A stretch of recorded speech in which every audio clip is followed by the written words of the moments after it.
ನಮಸ್ಕಾರ ಸ್ನೇಹಿತರೆ, ಮಹಾಚಂದ್ರ ಯೂಟ್ಯೂಬ್ ಚಾನಲ್ಗೆ ತಮ್ಮೆಲ್ಲರಿಗೂ ಮತ್ತೊಮ್ಮೆ ಆತ್ಮೀಯವಾದಂತಹ ಸ್ವಾಗತ. ಸ್ನೇಹಿತರೆ, ಇದೊಂದು ಬಹಳ ಮುಖ್ಯವಾದಂತಹ ಮಾಹಿತಿ ಜೊತೆಗೆ ನಾನು ಈ ವಿಡಿಯೋನಲ್ಲಿ ನಿಮಗೆ ಭೇಟಿ ಮಾಡ್ತಾ ಇದ್ದೀನಿ. ಏನಪ್ಪಾ ಅಂತಂದ್ರೆ, ಇದು ನಿವೃತ್ತಿ ನೌಕರರಿಗೆ ಸಂಬಂಧಪಟ್ಟಂತಹ ಮಾಹಿತಿ ಆಗಿದೆ. ಸ್ನೇಹಿತರೆ, ಸರ್ಕಾರದ ಅಪರ ಮುಖ್ಯ ಕಾರ್ಯದರ್ಶಿ ಅವರು ರಾಜ್ಯ ಸರ್ಕಾರಿ ನಿವೃತ್ತ ನೌಕರರ ಸಂಘದ ಅಧ್ಯಕ್ಷರಾದಂಥ ಎಲ್ ಭೈರಪ್ಪ ಅವರಿಗೆ ಒಂದು ಪತ್ರವನ್ನು ಬರೆದಿರ್ತಕ್ಕಂಥದ್ದು. ಏನಪ್ಪ ಮಾಹಿತಿ ಅಂತಂದ್ರೆ, 1/7/2022ರಿಂದ 31/7/2024ರವರೆಗೆ ನಿವೃತ್ತಿಯಾಗಿರ್ತಕ್ಕಂಥ ನೌಕರರಿಗೆ ಸಂಬಂಧಪಟ್ಟಂತಹ ಬಹಳ ಮಹತ್ವವಾದಂತಹ ಮಾಹಿತಿಯ ಬಗ್ಗೆ ಈ ಪತ್ರವನ್ನ ಬರೆದಿರ್ತಕ್ಕಂಥದ್ದು.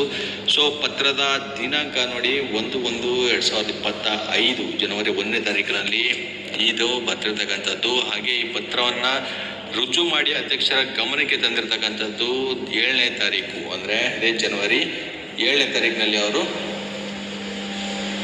ಅಧ್ಯಕ್ಷರ ಗಮನಕ್ಕೆ ತಂದಿರ್ತಕ್ಕಂಥದ್ದು. ಸೊ ಏನ್ ಮಾಹಿತಿ ಇದೆ ಅಂತ ಈಗ ವಿಡಿಯೋನಲ್ಲಿ ಸಂಕ್ಷಿಪ್ತವಾಗಿ ನೋಡೋಣ ಬನ್ನಿ. ವಿಷಯದಲ್ಲಿ ನೀವು ಗಮನಿಸಬಹುದು ನೋಡಿ, ದಿನಾಂಕ 1/7/2022ರಿಂದ 31/7/2024ರವರೆಗೆ ನಿವೃತ್ತರಾಗಿರುವ ಅಧಿಕಾರಿ ನೌಕರರುಗಳಿಗೆ 7ನೇ ವೇತನ ಆಯೋಗದ ಶಿಫಾರಸಿನನ್ವಯ ಗಳಿಕೆ ರಜೆ ನಗದೀಕರಣ, DCRG ಮತ್ತು ಕಮ್ಯೂಟೇಷನ್ ಸವಲತ್ತುಗಳನ್ನು ದಿನಾಂಕ 1/7/2022ರಿಂದ ಅನ್ವಯವಾಗುವಂತೆ ಮನವಿಗಳನ್ನು ಸಲ್ಲಿಸಿರುವ ಕುರಿತು ಈ ಪತ್ರವನ್ನ ಬರ್ತಿರ್ತಕ್ಕಂಥದ್ದು.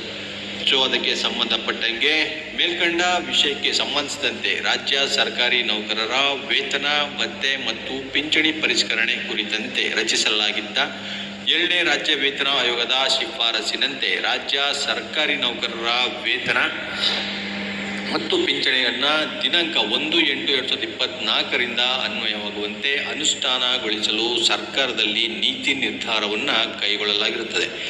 ನೌಕರರ ವೇತನ ಮತ್ತು ಪಿಂಚಣಿ ಪರಿಷ್ಕರಣೆ ಕುರಿತಂತೆ ಕೈಗೊಳ್ಳಲಾದ ನೀತಿ ನಿರ್ಣಯವನ್ನ ಅನುಷ್ಠಾನಗೊಳಿಸಿ ಹೊರಡಿಸಿರುವ 2 ದಿನಾಂಕಗಳನ್ನು ಮೆನ್ಷನ್ ಮಾಡಿ ಅದು ಪತ್ರದ ಸಂಖ್ಯೆಯನ್ನ ಇಲ್ಲಿ ಕೊಟ್ಟಿರ್ತಕ್ಕಂಥದ್ದು 23/8/2024 ಮತ್ತು 28/8/2024ರ ಸರ್ಕಾರಿ ಆದೇಶಗಳು ಅದರ ವಿಸ್ತೃತವಾಗಿದ್ದು ಸ್ವಯಂ ವೇದ್ಯವಾಗಿರುತ್ತವೆ.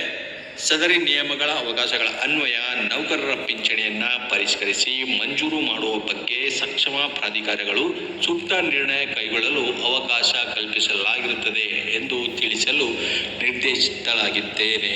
ಸೊ ನೋಡಿ, ಇವರು ಸರ್ಕಾರದ ಅಧೀನ ಕಾರ್ಯದರ್ಶಿ ಅನಿತಾ MS ಅಂತ ಸ್ನೇಹಿತರೆ, ಇವರು ಈ ಪತ್ರವನ್ನ ಈಗ ಅಧ್ಯಕ್ಷರಿಗೆ ತಲುಪಿರ್ತಕ್ಕಂಥದ್ದು. ಸೊ ಇನ್ನೂ ತಡ ಆಗೋದಿಲ್ಲ ಅಂತ ಅನ್ಕೋತೀನಿ, ಯಾಕೆಂದ್ರೆ ಇದೊಂದು ದೊಡ್ಡ ಸಮಸ್ಯೆ ಅಂತಾನೆ ಆಗಿತ್ತು ಅಂತಾನೆ ಭಾವಿಸಿದ್ರು. ಈಗ ನಿವೃತ್ತಿ ನೌಕರರು 1/7/2022ರಿಂದ 31/7/2024ರವರೆಗೆ ನಿವೃತ್ತರಾಗಿರ್ತಕ್ಕಂಥ ನೌಕರರುಗಳಿಗೆ ಇದೊಂದು ಸಂತಸದ ವಿಚಾರ ಅಂತಾನೆ ಹೇಳ್ಬೋದು ಸ್ನೇಹಿತರೆ.